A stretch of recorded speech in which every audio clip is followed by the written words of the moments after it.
Welcome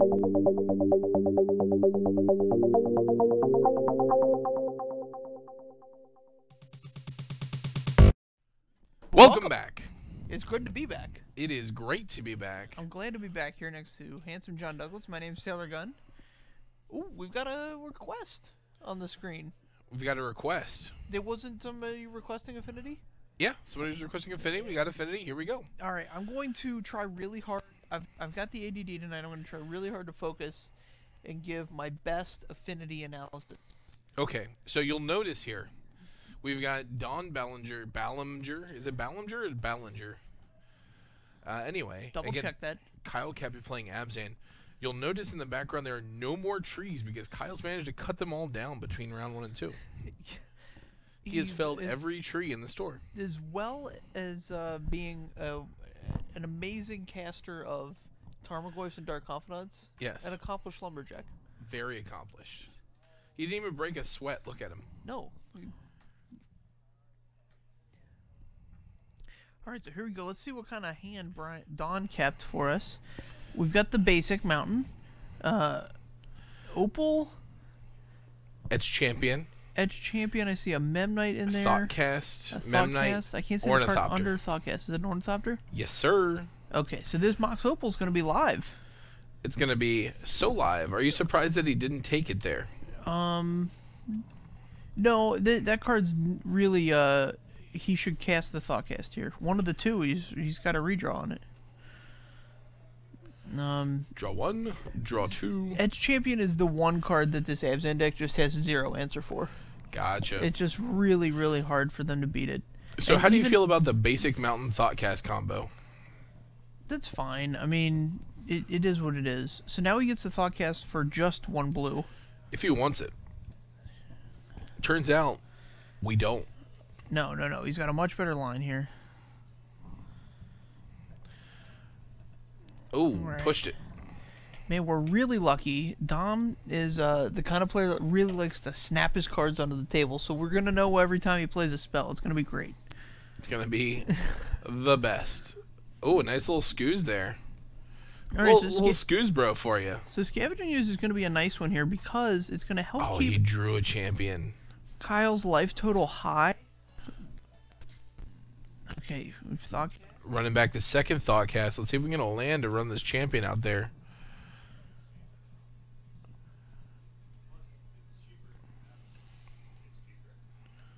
Vault Scourge. No land. Man, I would have been very excited to snap this Edge Champion on the battlefield. Right, just... Yep. Oh, man, look at that equip. Just crisp. I think we have a nice little triangle of board state here. Mm-hmm.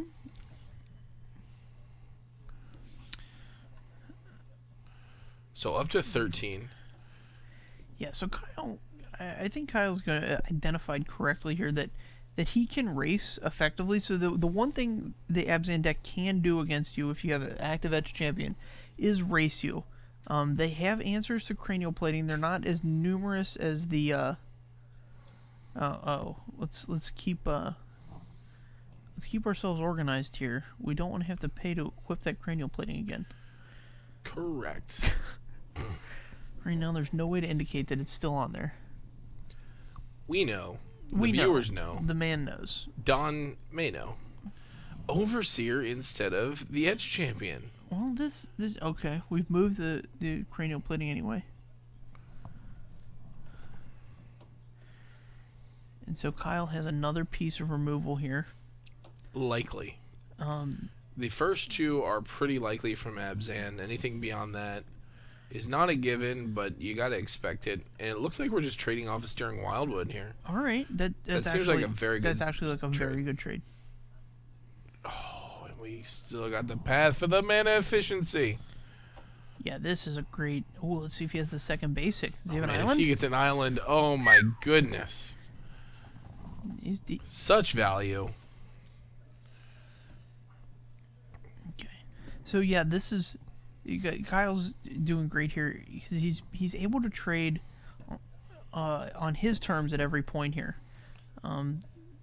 the one thing that this Affinity deck. So that island comes to play tapped. Oh no! Yeah, he was unable to cast that Vault Scourge. So let's pump the brakes here, if you would, Spider Monkey. Because the island came in tapped.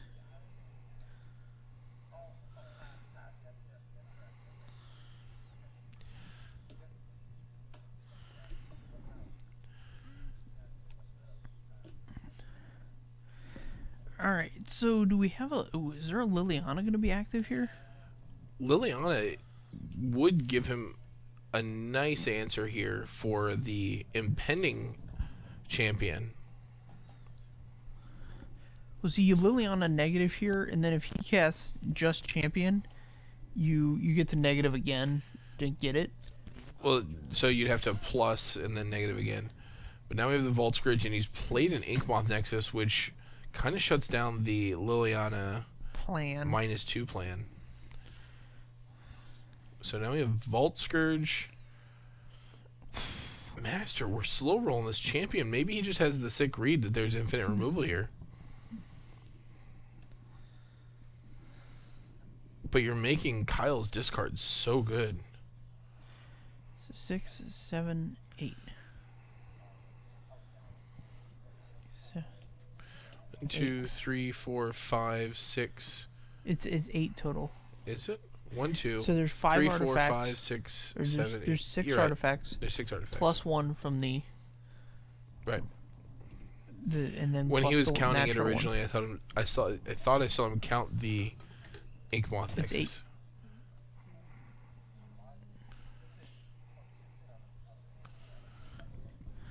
8. Okay. So he missed the Master of Ethereum. We did not. Okay. Let's see what Kyle can do. All right. Nothing. He doesn't have enough removal to keep up. Absolutely nothing. Yeah, so Game 2. Here's an Affinity deck with 2 basics in it. There you go. We were discussing this earlier tonight. If you are Donn, you want to bring in the remainder of your etched champions. Most lists have like either 3-1 or 2-2.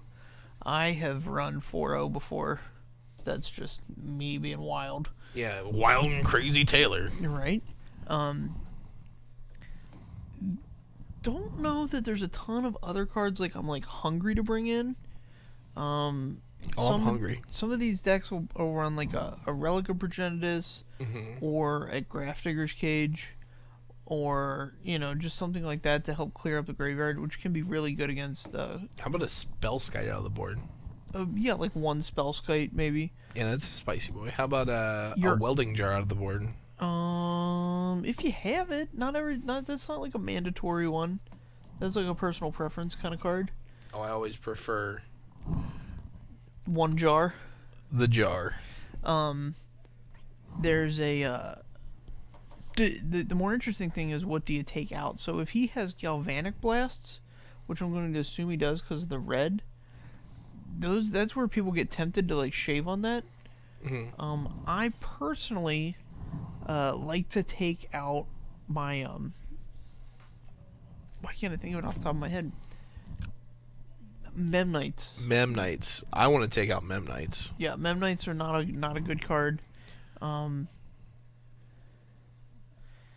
depending on how much you have to bring in, like, I mean, I just named off like 3 cards. Like if he has 1 Etch Champion, 1 Spellskite, 1 Welding Jar, 1 Relic of Progenitus, you take out 2 Memnites, shave a Galvanic Blast, shave a Thoughtcast.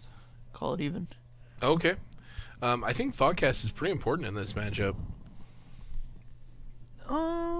Yeah, I'd be tempted to leave in as many as possible. So you're not going to be under a ton of pressure, although you still want to be as fast as possible. I don't think it slows you down enough to be a hindrance, and the card advantage you gain is a big deal, especially since he's going to be leaving most of that discard in. Sure.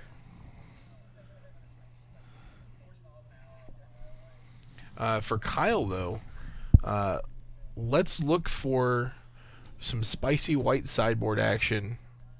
Yeah, probably 1 or 2 Stony Silence. I can probably see him bringing in his Kitchen Finks.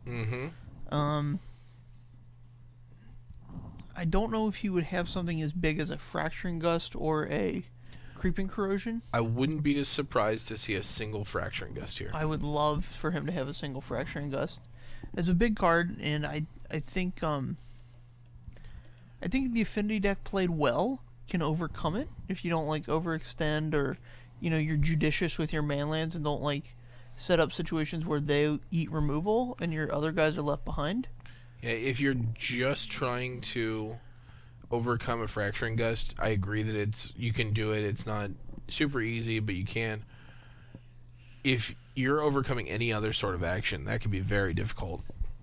Yeah.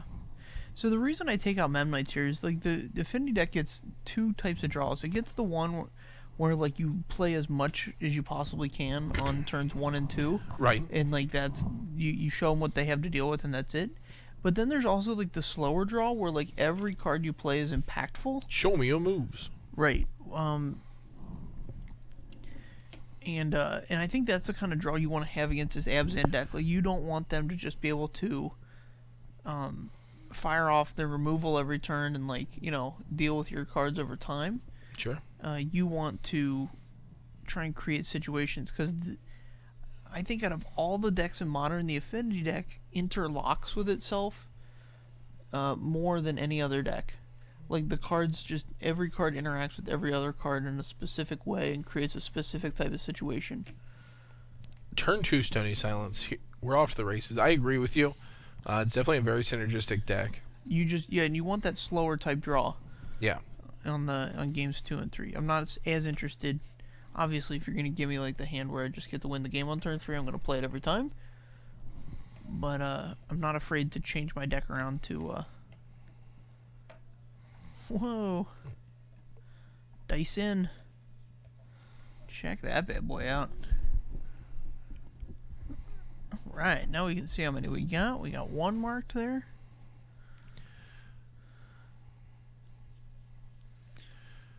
And Souls is going to shut that action down real quick. Man, yeah, this is probably one of the better draws Abzan could have against Affinity in Game 2.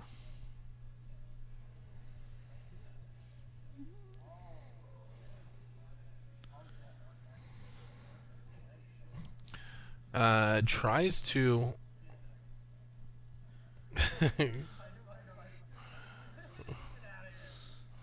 tries to tap that Citadel for mana. Quickly no Surd. Here's a Ravager. We can still sack the Citadel to the Ravager. There we go. It's an activated ability. Can't do that either. The Ravager can modular. That's it. Correct. So there we go. 1 counter on. I don't know what level Donn's on here, but you can go 1 level deeper in your sideboarding. I don't always do it, but depending on what I'm playing against, I do it. Like against the control decks, I go to this level, but against the Abzan decks, I don't. Mm-hmm. I will bring in Ray of Revelation and or Wear Tear. Yeah, Wear Tear seems like a good one. So Wear Tear is great because it can bust up a Chalice, as you can cast it for 1, 2, or 3, right? Depending on what's on the board. Ray of Revelation lets you get 2 of their answers. So depending on what, I keep 1 Ray of Revelation in my sideboard. It's probably a wasted spot most tournaments, but I feel like a Wear and Tear is probably just much better, right? Like you probably bring a Wear and Tear in the mirror. I have Wear Tear in there as well. Oh, 1 of each. Yeah. Man. I keep like a. I'm aggressive. I'm trying to find 15 unique cards to put in my sideboard that all do something, that are all like very good like that. Yeah, that's cute. I don't know if that's particularly effective, but yeah, boy, is it cute. Just adorable.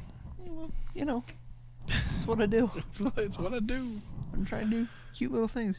Anyway, if Donn's on that level, he can get out of this situation. But if he's not, Kyle's going to run away with this game very quickly. He can get out of the situation if Kyle takes his Maelstrom Pulse and targets his own Stony Silence. Or his Spirits. Or his Spirits. I mean, the Spirits, you still have this Goyf, which is way bigger than everything else. Just Maelstrom Pulse, Maelstrom Pulse the Memnite is the play. We just wanted to grow the Goyf. Yeah, we got Artifact, Creature, Sorcery, Land. Not interested in swinging with the Spirits. I don't know what planet Kyle's on where this is attacking with the spirits is bad, but we're gonna go through this every turn on cards you can't activate. He's had enough. He's seen enough. Yeah, so. And he's got an upside down. The level of destroy your Stony Silence is we might find Donn on that level very quickly here. Yeah, we're gonna feature Donn next week, and he's just gonna have like 4 of natural eyes. He's like, no, I'm done with this Stony Silence nonsense.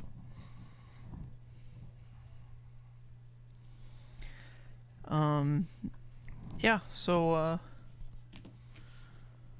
that's that. Kyle's going back to the drawing board here, so he's going to be on the draw this time. Yeah, being on the draw is a little bit different when you're playing against Affinity. Like, you really have to respect their fast hands. Being on the play gives you a lot of breathing room. But it's those games when you're on the draw where you have to play extra tight and make sure you don't have any extra, like, 4 drops or something like that you could potentially draw, and it would just be atrocious. Right. When you're Affinity and you're on the play instead of the draw, this is where I don't mind speeding myself up a little bit, like taking out things like if I brought in a Relic of Progenitus. Sure. Diablo 1342. So we got a question here for you from the chat. Headcrab Zombie says he's honestly kind of confused about the effectiveness of Wear Tear versus Chalice.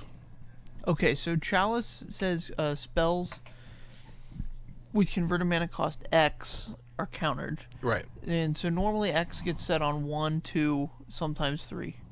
So if you have Chalice and an enchantment in play, then Wear Tear can be cast for 1 if you cast Wear to destroy the enchantment, 2 for Tear if you just destroy the artifact, or 3 if you cast Wear Tear to destroy both an enchantment and an artifact. Right, because the converted mana cost of that spell is equal to the total when it's on the stack. Correct. The total that are being cast. Correct.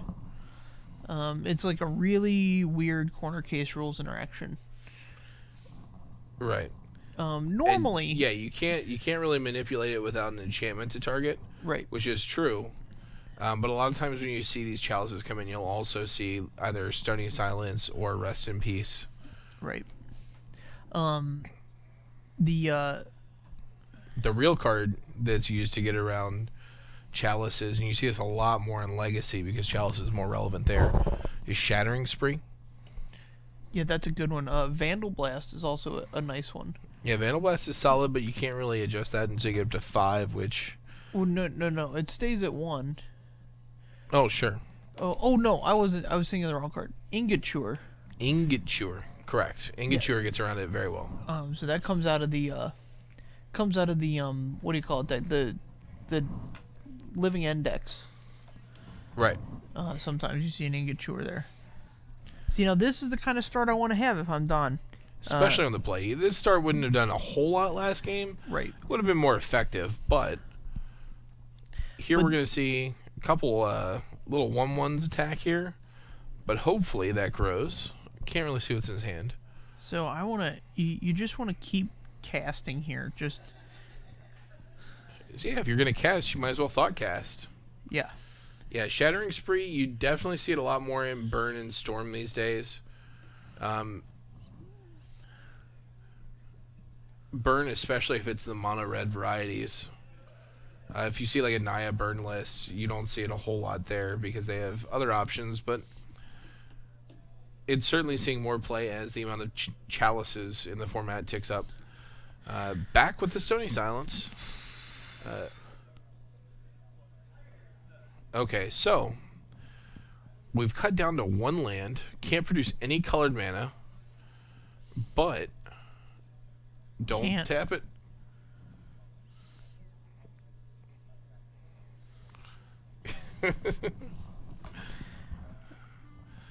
All right, we're just gonna jam all our guys. All right. So this is the kind of start that can beat this Stony Silence. This is why now when I know Kyle that Kyle's really on needs a Lingering Souls here. Oh man, if he lets it linger this turn, I think he just drew one right off the top. He has one in hand anyway, but yeah. Do you have to? Do you have to? You do. You have to let it linger. You have to. Oh, he missed his land drop. That is bad news. Maybe he has a removal spell. Yep. Can do that.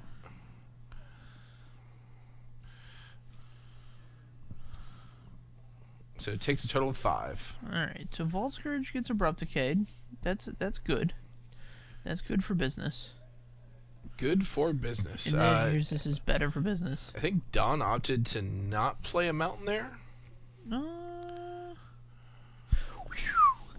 That feels good. Gosh, it's a big one.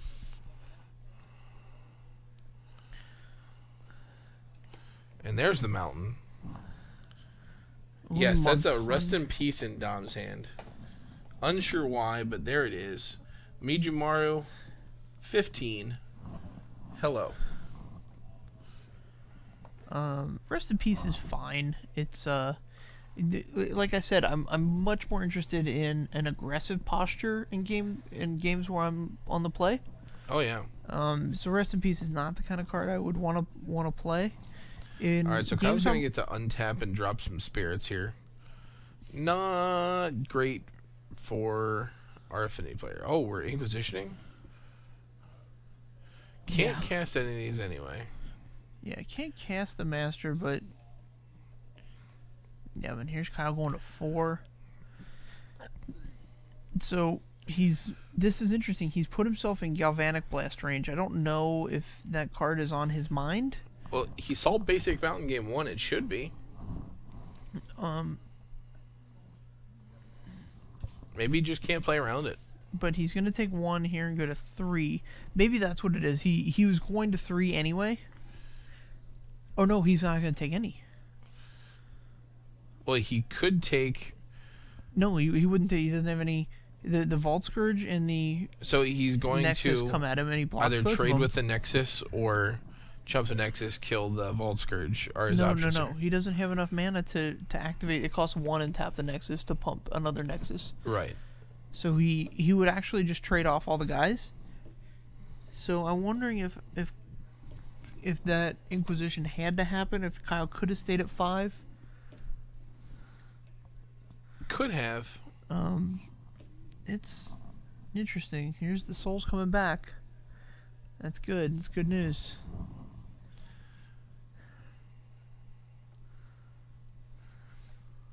On the flashback, he's got a mountain to climb here to get back into this. There's another land. Inkmoth Nexus. So this is where the trade-offs would be happening if he lights one of these up. Yeah, he's still 1 for 1 on all of these guys if he activates everything. We got to activate the Blinkmoth Nexus. There you go. Yep, so 2/1/1. Alright, so we're willing to trade everything off.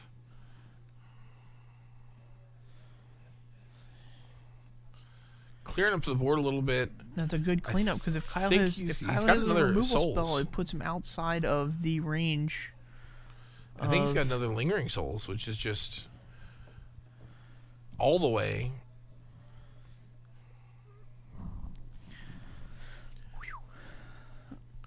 Okay. Going to 3, Reckless Abandon. 3 is the same as 4. Here we go. Interesting. So now he gets the full souls. It's all the souls. Yeah, so if he didn't have another Souls, it's a good attack for Donn because he's still left with this Blinkmoth Nexus.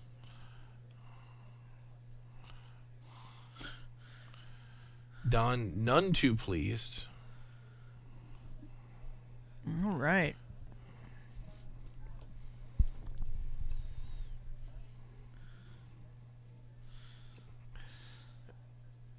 Alright, Rest in Peace. A turn too late to stop the souls from coming down. Right.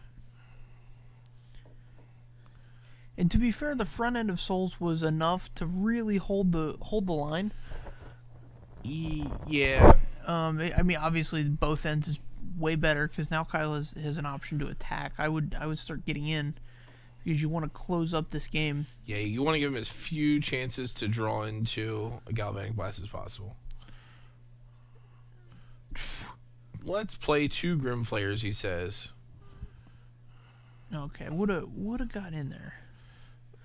1, 2. You can get in with 1. Oh, and then it gets blocked. Yeah, it doesn't do anything.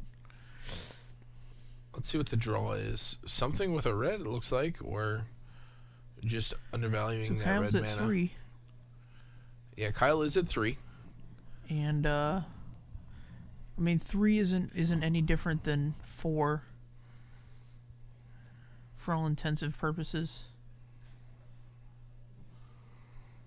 Thinking through some attacks here. So he's thinking about the Blinkmoth Nexus can't pump itself, and the Inkmoth Nexus can't pump the Blinkmoth Nexus.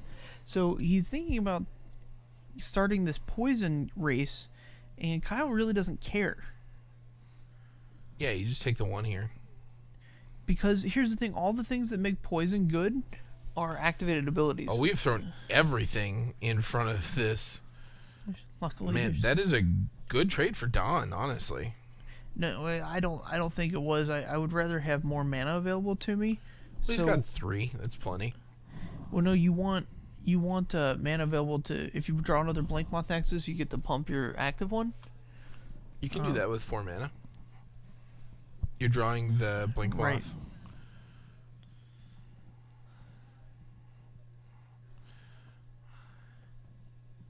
Whew. That's a heater. Alright, so he did those triggers on the stack. That's pretty good. Oh, man. Gonna fill some yards. I'm just going to fill it up. I'm surprised he didn't take this Koeppe. If he needs a... I would want the biggest things I could to close out the game.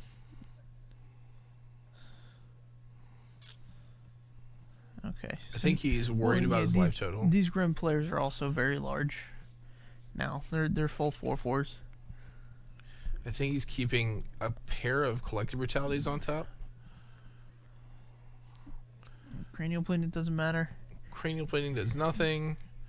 I'll tell you what, as the Affinity player sitting in this spot, you do not feel good. Half the deck doesn't do anything. Luckily, he has Thoughtcast that cycle.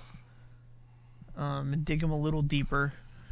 Yeah, he just needs a Gal Blast. If he draws it, that's what I'm saying. Is it like that's the whole game. You've got 4 outs, and you're like, all right, I got 50 cards here, 45 cards, whatever. The Ink Moth cannot pump the Blink Moth because it doesn't have that activated ability. It is still a Blink Moth creature, though. Correct. So you can pump an Ink Moth with a Blink Moth, but the Ink Moth doesn't have that. Also, you can't triple stamp a double stamp. You can do that, actually. You can? Yeah. I thought we determined you couldn't. No, it's been errated. Alright, so we have an Arcbound Ravager. Which... Arcbound Ravager's not bad here. It's going to eat a path, though. It's going to bring this island out of the deck. 1 fewer non-Gal Blast card. Yep. But Donn's at 7. Kyle's going to plus this Liliana to give the Vault Scourge -2, -1, and that makes 8 flying coming at him, or 8 trample coming at him. Yep. With only 1 toughness on the board, so.